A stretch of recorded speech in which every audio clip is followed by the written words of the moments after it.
No pressure. No pressure at all. Oh yeah, that would be great to put up on our feed and YouTube channel.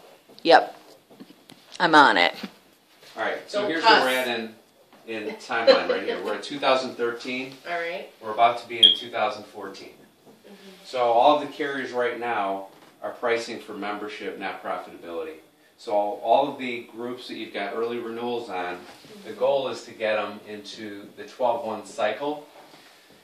And what we're going to propose is that every group under 50 that's going to be affected by community rates, which is the law of the land in 2014, should be underwritten for a 12-1 effective date. Hi everyone, this is Lou Mueller telling us like it is with healthcare. My opinion is that if you don't underwrite the risk, you don't know if your current carrier is overcharging you. Okay? So if you underwrite the risk by doing applications, and we believe electronic is the best way to submit those to the carrier, you're going to get rate offers for 12-1.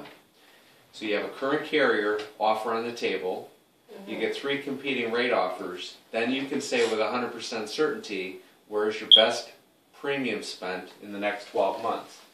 So that would delay your entrance into healthcare reform as long as possible. Some groups are going to be benefited by a community rate. In 2014, community rates means the insurance company cannot evaluate you based on your health status.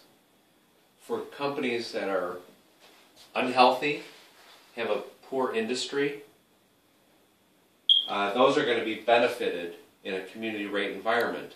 So some of your companies, once community rates are available on 1/1 of 14, should leave the plan that they're currently in, and they can get a better product at a better price in a community rated environment. We believe that. Lou, I have a question on that. Yes. So even if they chose to do the 12-1 renewal, could they then purchase new insurance in 2014 with a different carrier accessing those community rates? Not only, yes, they could with a different carrier, and a current carrier cannot restrict them to move into a community rated plan at any time. Example would be, if you had a Blue Cross customer that you had on December 1st, and you had theoretically a 12-month contract, well, insurance is month to month. So you're not contractually obligated to stay with any carrier other than pay the premium for that month. Right. It's pay in advance. That does not prevent you from moving to any carrier on any effective date. So theoretically, a company who's got a 12-1 new business effective date, if you determine with our help that they would be benefited by a community rate, a better product at a better rate, they could move on January, February, March, anytime in 2014. So what's the downfall of doing the 12-1 renewal? There is no downfall to it. As long as you're making sure the market is covered.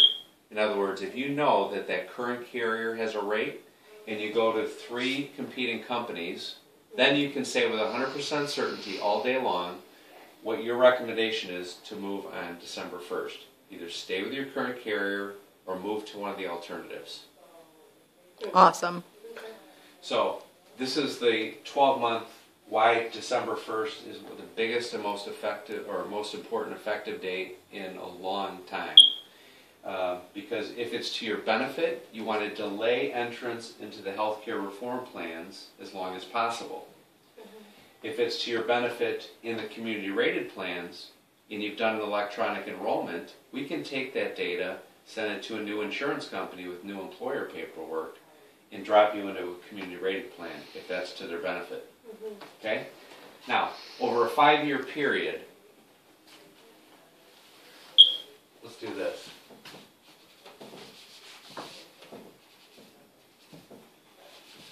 Over a 5-year period, I want to talk to you about the effect of community rates. Community rates are an average. Okay? Because you can no longer rate based on health status, industry load. You can only rate based on age, smoker status, and geography or zip code. Okay. So if the insurance companies don't have the ability to evaluate your risk based on the health status, that's going to be good for some people. If you're a very high-risk group today, if you get a max load from your current carrier and your rates are out of sight, and you underwrite the other carriers and everyone rates you to the maximum, you're going to be a high-risk group that your rates in 2014 are going to come down. Okay? Because you're no longer being penalized for your poor health.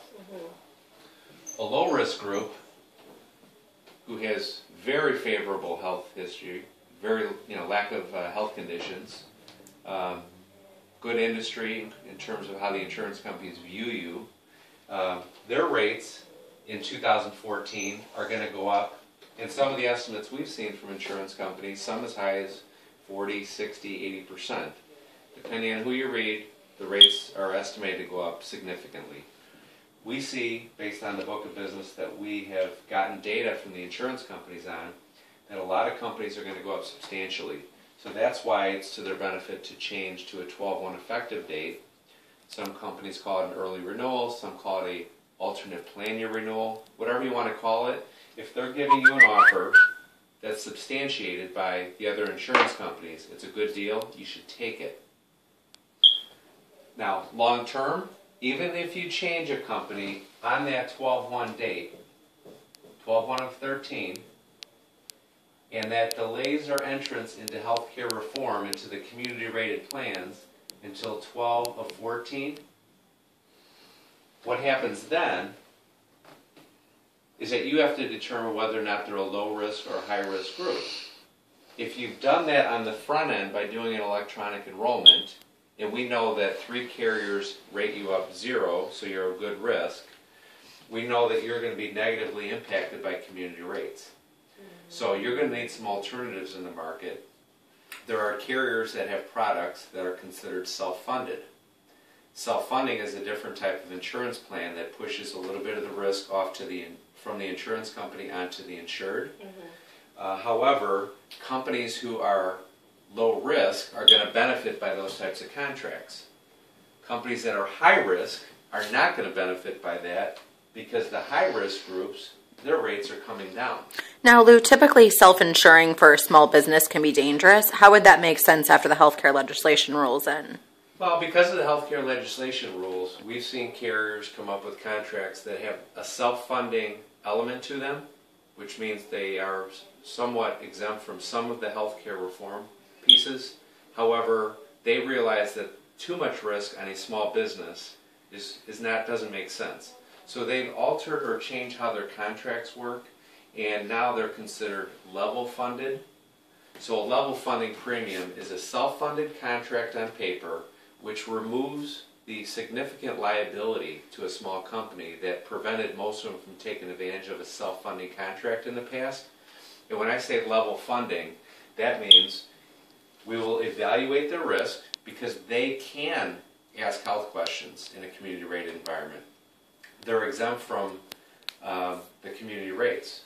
So they will continue to evaluate your health history. If you're a good risk, then you're eligible for that type of a contract. They will offer you a contract that has a level premium. Okay? So you will know the exact premium that you'll pay for 12 months.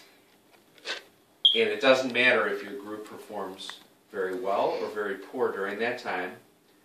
You're insured with them, you know exactly what you're going to pay, and if you leave at any time, they have 6 months to pay out on those claims. Okay, people need to submit the claims, they need to be paid out. However, that performance does not indicate or does not require that you have to pay any additional premium.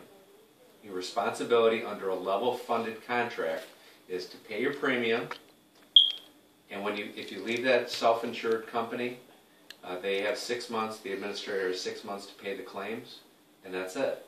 You're not on the hook for anything like you would have in the past under traditional self-funding. Great. So, over a 5-year period, this is the whole statement is this. Anytime over a 5-year period, if this is the average risk line, and here we are in 2013, anytime you're below the risk line in terms of good health, you should be in a self or level funded contract. Anytime your risk is above the line, guess what's going to be to your benefit? To use the community rate. So over a 5-year period where health does not stay stagnant, you could say that your job as their broker is to make sure when you could be benefited by going outside of healthcare reform into self or level funding, you have that option. And certainly when you're poor risk during those 5 years, you could have the option to go into a community rated plan. If you control the data using an electronic enrollment, then you have an easy mechanism to recommend to your customer, your health is good, we should look at these types of contracts. If it doesn't make sense, you can't qualify, or your health is poor, then you might be benefited by the community rates. And if you have the data in an electronic format, it's very easy to maneuver in and out of the healthcare reform plans. Now, will community rates come out every January? So every year they will change? Well, we know they're going to be new on the street as of January 1 of 2014. I'm not sure if the carriers are going to be able to update their rates quarterly or annually. I'm not sure. Okay, so that's an unknown as of right now. When do we expect to see the community rates for 2014? We need to see them no later than November 1st. Okay, and is your expectation that the carriers are going to wait until the 11th hour to show them? Probably the 11th and a half hour. Okay. Because they don't want to be, no insurance company wants to be the first one to show their cards. Because this is new to them. They all feel like they don't, they want a price for profitability, yet they can't ask health questions. So I'm not sure how confident their actuaries are going to be. That's the uncertainty in the market, that using an electronic enrollment format and the ability to move in and outside of healthcare reform over a 5-year period as your health changes for companies under 50, that's how we can best manage healthcare reform. When do you recommend doing the electronic enrollments? 60 to 90 days prior to an effective date. But because we're talking significantly about how important December 1st is, we should be doing that right now. This is September. So it's in everyone's best interest to start doing electronic enrollment right now. If they want to know if they're being overcharged by the current insurance company, that's the only way to find out. Great. Cool beans. All right. Lou Mueller with Rogers Benefit, making it happen. Thanks.